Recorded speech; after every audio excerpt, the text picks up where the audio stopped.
All right, so we are going to pick up where we left off on those notes the other day. So we did 6.1 notes.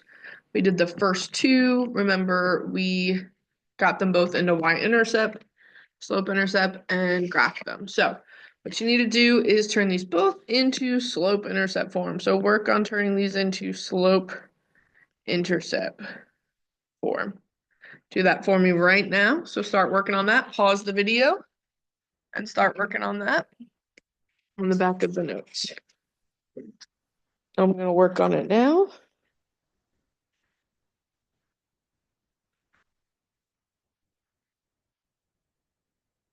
So feel free to fast forward if you would like.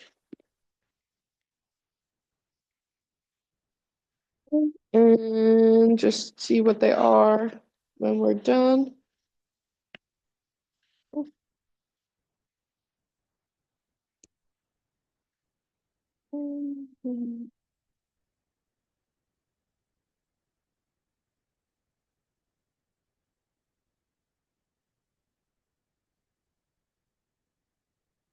Okay, so we have two equations.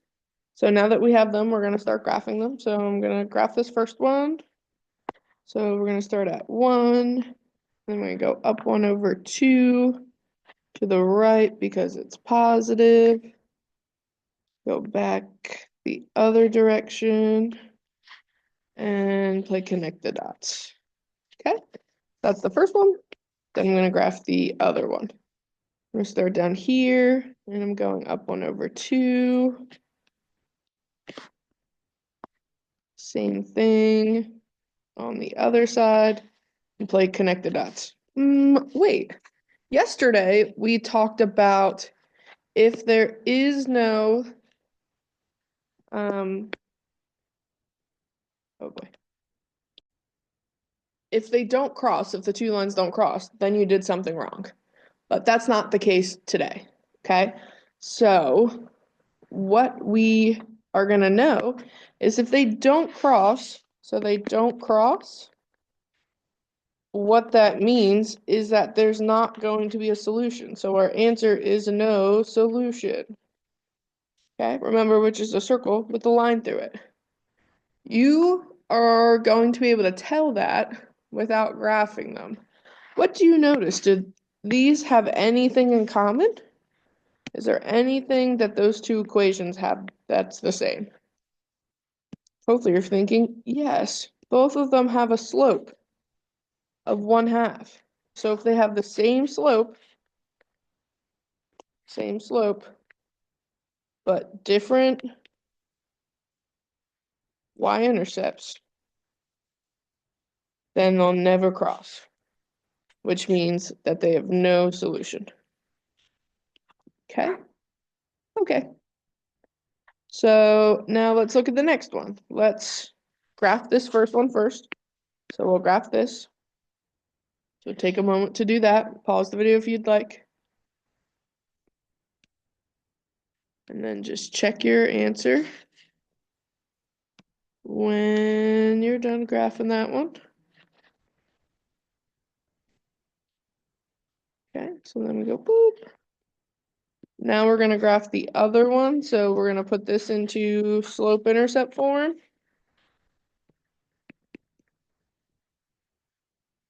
Okay, so we move the X. Watch your signs on this one. Now we're going to divide by -2. And we get y equals 2 negatives, make a positive, and that's the -1. And then I'm going to start graphing that. Okay, well, it's got the same y-intercept, so I'm going to start there. And then it's positive, so I'm going up 3 over 2. And look, I'm graphing the same thing on the exact same points. So that's weird. It overlaps everywhere. So if they're the same line,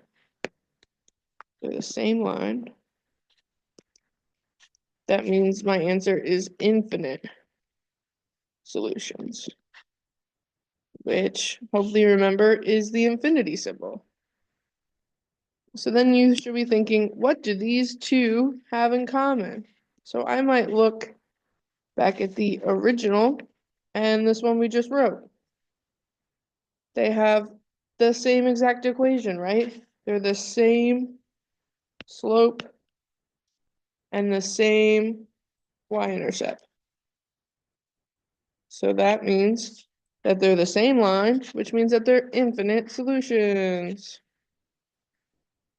Okay, so those are our two new things. So if they don't cross, that means it's no solution. And if they cross everywhere, then it's infinite solutions. Okay, and then of course, we gotta do a word problem. So looking at this, the graph below shows the amount of money Alex and Pat. So Alex is the solid line. Okay, so Alex is the solid line.